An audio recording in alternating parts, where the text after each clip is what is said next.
Hey y'all, Clem Hawkins back with you. Hopefully not too crooked. Found out that it takes about an hour to upload 10 minutes via YouTube. So we've been sitting in front of Starbucks, snagging Wi-Fi so we could upload that message to y'all. And we can waste our time doing our thing. Realized it's Saturday, so no sense in bothering with the storage, cleanup, shower, and whatnot. Though I'm still considering doing the open mic night just to smack the Dungeons and Dragons kids in the face like I said I was. I figure my set's pretty simple. Thanks for having me. Thanks for the host. Very, very nice. And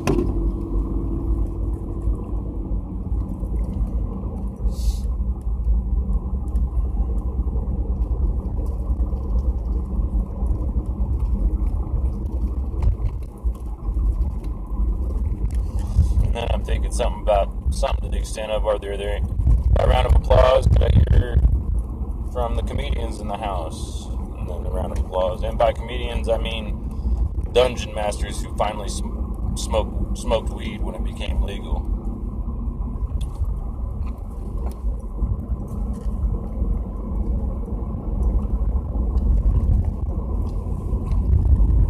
I really don't have any interest in going back there and smacking them around now that I'm kind of done with it. But at the same time, I gotta step in the ring and show what I'm worth to those that are paying attention.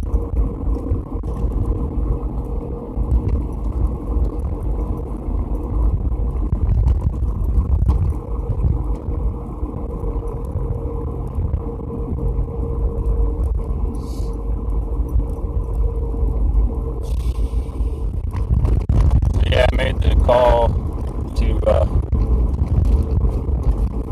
skip storage and shower and stuff and deal with that tomorrow. Not a whole lot of gas to be driving around, so like a king in the game of chess, I gotta be conservative with my movement. If I get up here to Monaco and go left up to 64th, I can turn right and it's a straight shot to the Buffalo Park, as we call it. Let Elvis do his business, hang out, enjoy the day as best we can.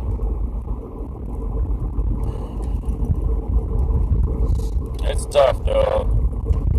I realize there's lots of people out there so busy trying to make ends meet. They don't have much time to pay attention. They don't have time to read.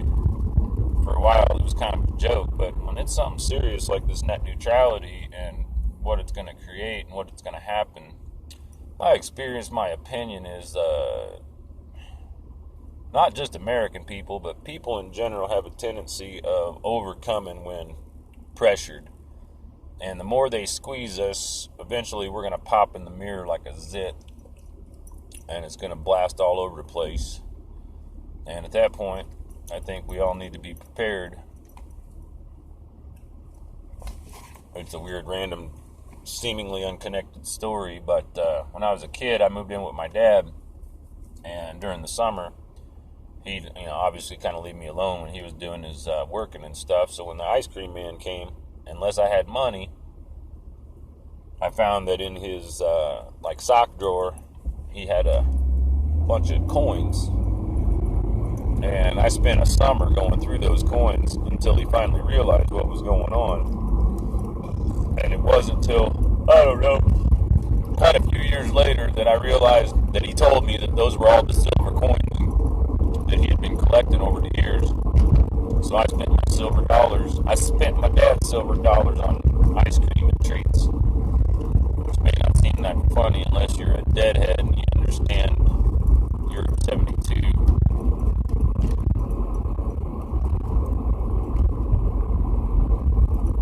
I figure eventually those of us that understand will be left trying to explain it to those that don't, and I'm not sure if that's even possible, because without the point of view or the perspective, it seems unlikely anyone would really get it.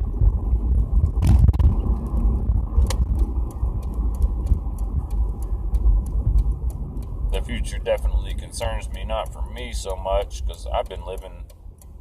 The thing about it is, if everybody had to live the way I live, me and Elvis, I should say, we'd probably be a little less bored. Shit, we'd probably end up in the mountains somewhere like Netherlands or something where there were less people. But unfortunately, I don't have the luxury of bebopping around, and I'm trusting and accepting my financial challenged situation as, it's just what it is, how it is. So I accept it and I adjust and I modify. I got one Subway sandwich, or not a Subway sandwich, it's a submarine sandwich from Walmart and a can of mac and cheese. So that's food for, I guess, today and tomorrow. I have a gig Tuesday that's supposed to pay me $100 if I can get a sound system and get to this bar to do hosting of a Match.com trivia night. But that's barely water wings as far as my situation. However, instead of complaining, I'm just going to keep on keeping on and see if something can't pan out for better somehow. I'm not arguing or complaining, I'm just documenting as we go along. It's possible. I was thinking this morning, I was trying to upload something to Facebook, and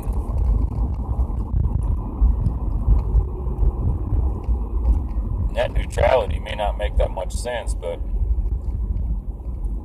what people aren't aware of is that means other people can decide what you can or cannot see. And one entire city could just decide no more Facebook, no more Twitter, no more talking amongst yourselves. But that might come from a level of paranoia. But then again, it might come from a level of that saying my dad used to say, just because you're not paranoid doesn't mean they're not out to get you. And I'm not paranoid, I'm just aware. And I see the big picture. Maybe it's easier for me to see the big picture because I'm not necessarily in it. I'm on the edge of the frame of the picture. And all the little colors in the dots are all the little people that are in the picture. And they make up that picture. And maybe it's irrational, to think that people had the audacity in the way that they did back in the day to strike, to create unions, to form levels of connective solidarity between individuals that is separate from the money system. I was thinking this afternoon, I was watching somebody posted something on Twitter that reminded me of straight edge music and punk rock, screaming and yelling because they were angry and angst, and maybe that's part of it, because if people like me are drunk and sedated, not giving a fuck, just making fun of whoever else happens to be in the way, can't see that as positive change. I'm not sure His Holiness the Dalai Lama would concur with it, and there's lots of things I'm sure I do he don't agree with. But I am aware from having so many years of sobriety that when you're completely away and outside of, there's the little gas button. When you're completely away and outside of the system, people don't want to listen, people don't talk, people don't relate. A sober comedian gets up there and talks about sober stuff, none of those people in a comedy store are going to laugh. Not very likely anyway. Unless, of course, he's talking about all the stupid shit he did when he was drunk. Because they have to relate, they have to have something to identify with. And,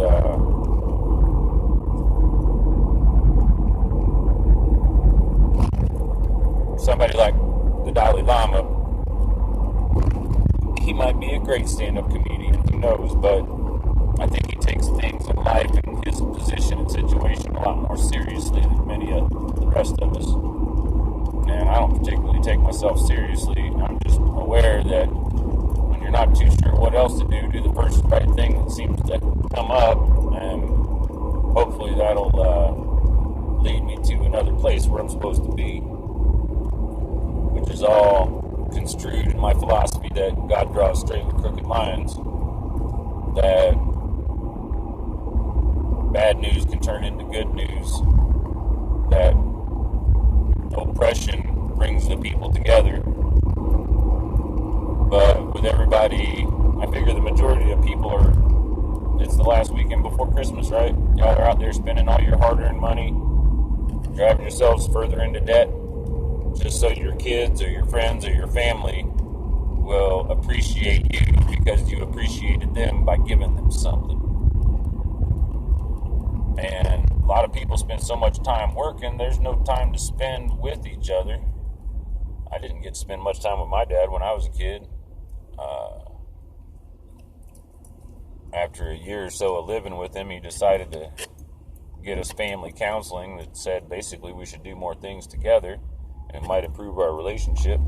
And so we joined the Y. We got a set of golf clubs, and in the winter we'd do racquetball or something like that. In the summer we'd do golf, and that was a really good part of that. And it's a shame more people didn't consider that important. But the important thing for me to do is just to understand and accept them as they are without concern or worry, because everybody gets their just desserts in the end, so to speak. And bringing green shit up to other people, I've said this before, being stupid is like having green shit in your teeth. You don't know it until somebody else tells you. And I keep working on trying to remember this. There was this joke that I heard about. It was a sense of humor test. And, I remember it now, to see if they get the joke. And it's kind of a two-part test. The first part goes,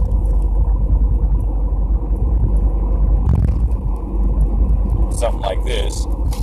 I'm not sure if y'all remember back in the day when you could smoke cigarettes on an airplane, but it's true. We used to be able to smoke cigarettes on the airplane, and they would tell us to extinguish our cigarettes at certain times or whatever. I turned earlier than I thought I was gonna, but all right. So anyway, there's a guy on the plane, and sitting right next to him is this old lady with a little yippy dog. And this guy is a smoker, and he's nervous, so he's chain smoking as much as he can. And as soon as they tell him to put the tables up, right position, extinguish all flammable materials, he gets super nervous. But when they bring that bell back up, and he's allowed to feel free to move about the cabin, he lights up, and he just chain smoking. Finally, the old lady says, your smoking's really bothering my dog. You think you could not smoke? And the guy's like, I'll tell you what, lady, I paid for this smoking section, so your dog can just get used to it. She goes, well, it bothers me more than it bothers my dog, so make you a deal. We'll go over to that door over there. I'll throw my dog out the plane, you throw your smokes out the plane, and that'll be that.